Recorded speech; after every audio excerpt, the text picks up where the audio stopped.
So, good afternoon for everybody. My name is Tamás Köpeczi-Bócz. I'm from Hungary, from the Corvinus University of Budapest. And the title of my presentation is Inclusive Schools, Inclusive Society. In my presentation, some dedicated keywords are the following. It's an integrated education as a very important political aspect in all of the countries. The other is inclusive education, the Roma inclusion as a wider sense, equal access and quality of education as also very important key question right now. So why these aspects are important? In a number of countries, fighting segregated education is a declared goal of educational policy, and performance is given to integrate education as the collective responsibility for modern societies. Integrated education is often used as a synonym of educating children together, including not only those with disabilities but all disadvantaged learners.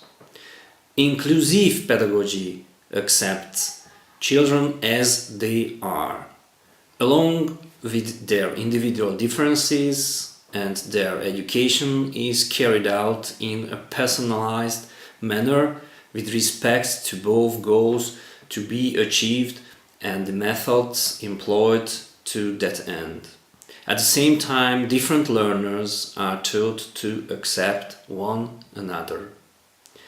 Inclusive education in Hungary is closely associated with the policy of Roma inclusion. Primarily, this is because of living in extreme poverty are the most excluded from high-quality education, and the proportion of Roma in these groups is 3-4 times higher than their proportion in the overall population. Having studied different international best practices, a close interrelationship can be detected between educational and social innovations. Inclusive education is proven to improve the performance of both disadvantaged and non-disadvantaged learners. It boosts their self-esteem regardless of their ethics and social backgrounds. In addition, it significantly improves the acceptance of the Roma minority among non-Roma students. Inclusive education is a highly effective tool for creating an inclusive society and, by extension, contributes to social cohesion and stability as well as economic competitiveness. Classroom prepares the beginning of social life. Apart from the family unit, the primary school classroom is the only social organization that all children become involved in over the course of their upbringing.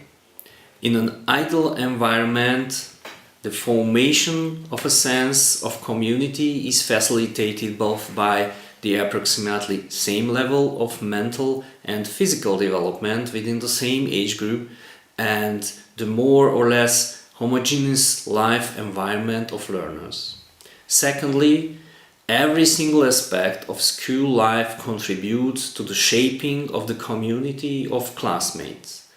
Third, the characteristic power of classroom community over individual children is not an oppressive one stemming from sheer force of majority.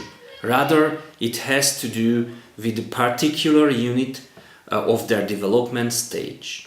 Fourth, the position of individual children, occupancy within the classroom community depends not on what they have but on their performance. What matters is what they are capable of achieving with respect to meeting school requirements and, more importantly, in the area of games and common activities. Inclusive education draws upon these resources in a systematic fashion, Thus, as the schooling process unfolds, its value system may gradually move onto a higher stage that prepares learners for entering society. However, the gap between social groups is increasingly growing. Thus, the ideal state of affairs outlined above is becoming more and more distant from reality. There are educational policies that aim at homogeneous classroom communities, that however prepares neither losers nor winners for entry into society. On the contrary, these policies tend to increase social differences. Other educational policies are committed to integrate education. This, however, relying on the tools and methods of traditional education and up letting social differences and conflicts enter the school environment of young children. At the end of the day, integrated education also intensifies social differences. As traditional educational instruments are insufficient to overcome social disadvantage, neither of the two approaches is well studied for reducing social inequalities. Supporting instruments are needed that are external to educational system. The prerequisite of which is a social environment that values inclusivity. The relationship between socioeconomic disadvantages and educational success. One of the primary goals of inclusive education policies is to help children with multiple disadvantages to do better at school and thus to reduce the number of dropouts.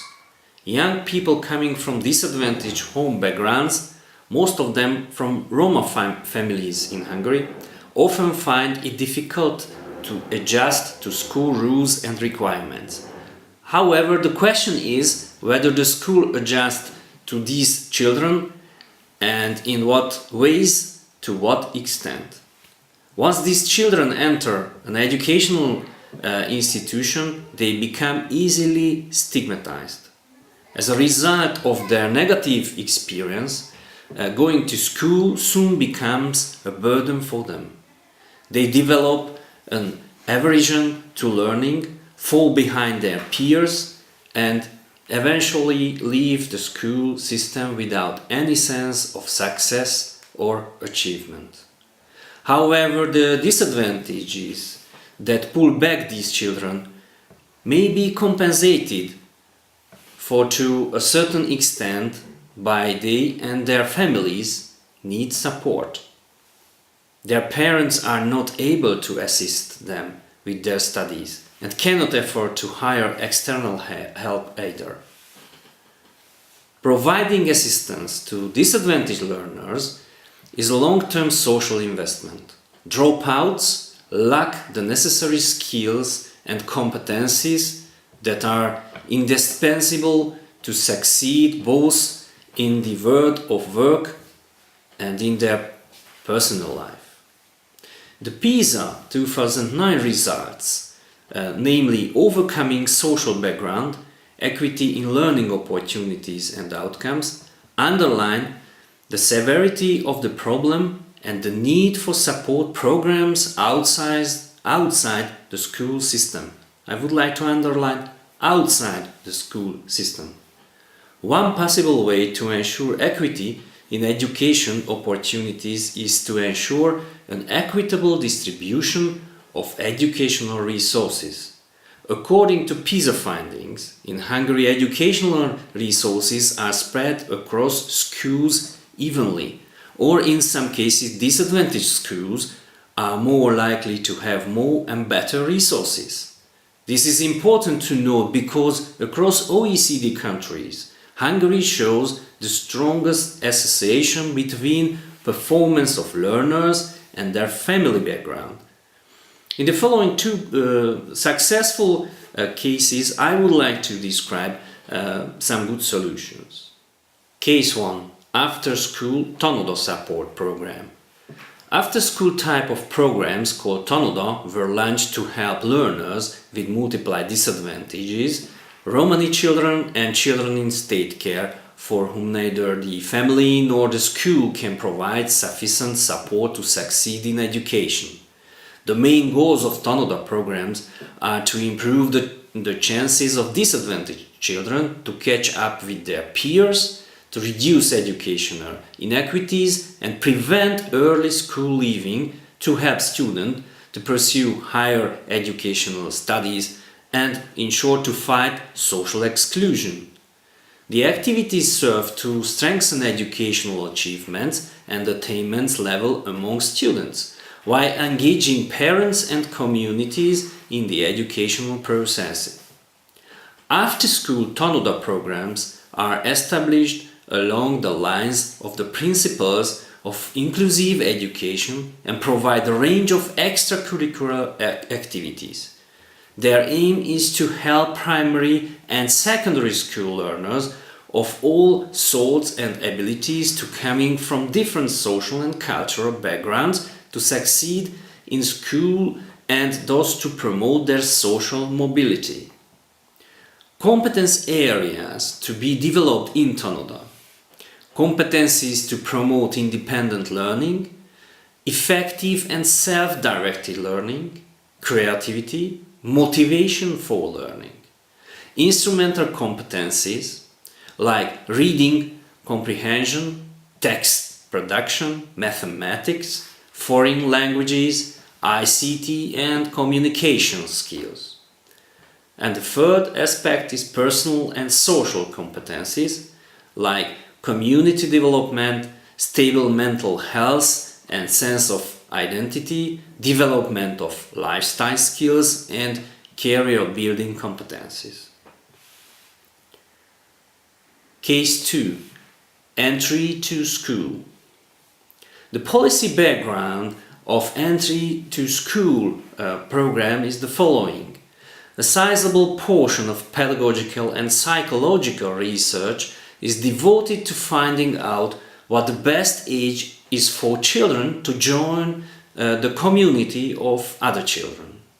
Characteristics of their physical, cognitive and psychological development are all taken into account when determining the ideal age when the single provider of care and nurturing should be replaced by community care. There is of course no single universal rule that can be applied in every case. However, research findings suggest that the risk associated with the potential drawbacks of community care begin to gradually decline at the age of 1.5 years, and around the age of 3, its advantages start to become more pronounced. The criteria, however, are strict. High-quality daycare institutions should be available to all. In addition, employers should support parents in their efforts to balance their work and family responsibilities, while mothers should not be made feel guilty if they decided not to stay at home with their infants. So, I also can show you some other cases, but because of the time limit, I'm just speaking some title words about it. The first is Give Kids a Chance program, coordinated improvement of quality of different services and programs targeted at children and their families with the aim of boosting children's chances of success. The other good example is training and employment of Roma people in the field of social services and child welfare services. Training program for disadvantaged people, primarily Romani women, in conjunction with practically training to conduct at their future workplaces in the healthcare sector or in social services or in schools. And the third good example is introduction of regular children protection allowance, which is a financial tool and financial instruments that reduce the poverty risk of nearly 400,000 children. So these are some other cases. What if you are interested about it, I can show you, and I am open for your question. Thank you very much for your kind attention.